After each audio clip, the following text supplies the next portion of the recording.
Want to know something ironic? I've had to draw the curtain to film this video because the sun's too bright outside. Didn't have this problem in the summer, but now that it's late October, apparently the sun's too bright for me to film a video, so go figure, that's the British weather for you. Anyway, I'm going to stop being so British and talking about the weather, and I'm going to get right on into this week's Top 5 Wednesday, which is spooky settings. So that's obviously in line with Halloween. So it's just basically any setting that you think is a little bit spooky, a little bit eerie, a little bit atmospheric. So I have picked 5 settings to talk about with you today. The first setting is the space vessels in Illuminate by Amy Kaufman and Jay Kristoff. This isn't a typically spooky setting, but it's definitely very atmospheric, and I was definitely scared the whole time I was reading this book. They're just so claustrophobic, they're so mysterious, you don't really know what's going on outside of them or really inside of them, even though there is some pretty dark, corrupt stuff going on.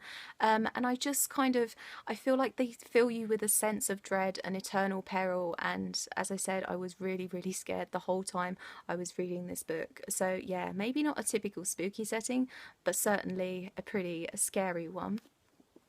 The next spooky setting is the Nightcore in the Court series by Sarah J Maas, and again, it's not really a spooky setting, but it's certainly very atmospheric. I always imagine the Nightcore to be a very dark, smoky place. I kind of feel like it would be, obviously not real because it's a fantastical court, but I sort of feel like there's not a lot of light going on. It's very big, very grand but dark rooms, maybe a few candles here and there, and lots of black smoke everywhere is how I've always imagined it. Obviously it's ruled by Rhysand, who is one of my favourite fictional boyfriends, but I do feel like the Night Court people are a little bit cliquey and a little bit mysterious. I feel like it would be quite difficult to tap into them and also to tap into their little group as well. Obviously in this book Feyre gets to spend quite a lot of time in the Night Court, and I do feel that there are still so many mysteries and so many secrets surrounding it, and I really hope that actually I get to find out some of those mysteries and some of those secrets in the final book in this trilogy, which I think is coming out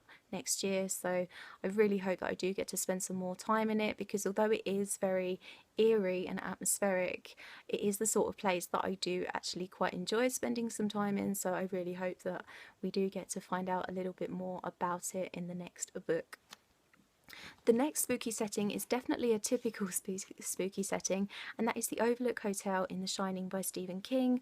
This is one of my favourite books, and even though I've read it multiple times, I've seen the film multiple times, I'm still not entirely sure exactly what happened in the end, but I quite like that. I'm not going to say too much for fear of spoilers for this book and this film, but the Overlook Hotel is more than just a hotel, definitely. It's actually pretty much a force. It's almost a character, I want to say.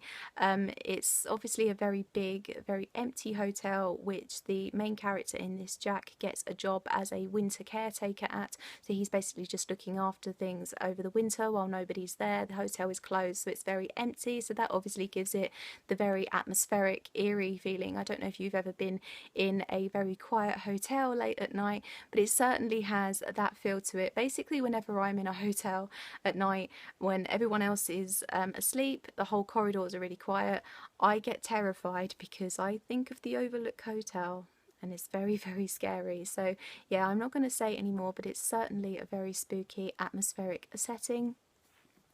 The next spooky setting is in a similar vein to that, and that is Wuthering Heights by Emily Bronte.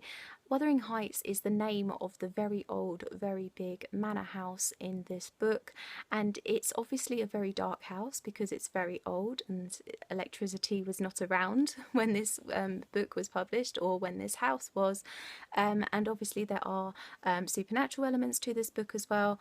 It just feels like a very cold, very spooky, atmospheric house again. It's obviously set in the Yorkshire moors, which again kind of lends itself to the cold, wintry darkness, and yeah, certainly a very eerie setting. And the last spooky setting is definitely Little Hambleton from the Harry Potter series. Little Hambleton is the name of the village where Voldemort grew up. It's where the Riddle family live, it's where the Gaunt family live, and I'm showing you Half-Blood Prince because I think it could actually be Order of the Phoenix, but I think it's Half-Blood Prince where Harry learns about Voldemort's parents and grandparents and basically his heritage. He goes into the pensive and sees Dumbledore's memories of it. So yeah, I think it's the Half-Blood Prince. It could well be Order of the Phoenix though, so therefore this book would be totally irrelevant. But yeah, Little Hambleton is certainly a very, very spooky place. It's obviously where the Riddle family grave is as well. And they actually skipped out a lot of the Gaunt family history, which is Voldemort's mother's family, in the films, which I really didn't like, because the books do go into a lot more detail about Voldemort's background and Voldemort's family and things like that, which I actually really enjoyed because it was really, really interesting to see exactly why he turned out like he did. Really, really tragic story as well, actually, of Voldemort's mother. But I'm sure a lot of you will have read the book, so you guys will know exactly what I'm talking about anyway. And that is it for this week's Top 5 Wednesday. What spooky settings immediately come to mind when you think of spooky settings? Please let me know. I will leave all my social media in the description down below. I hope you're having an awesome day, and I'll see you very soon for another video. Bye bye!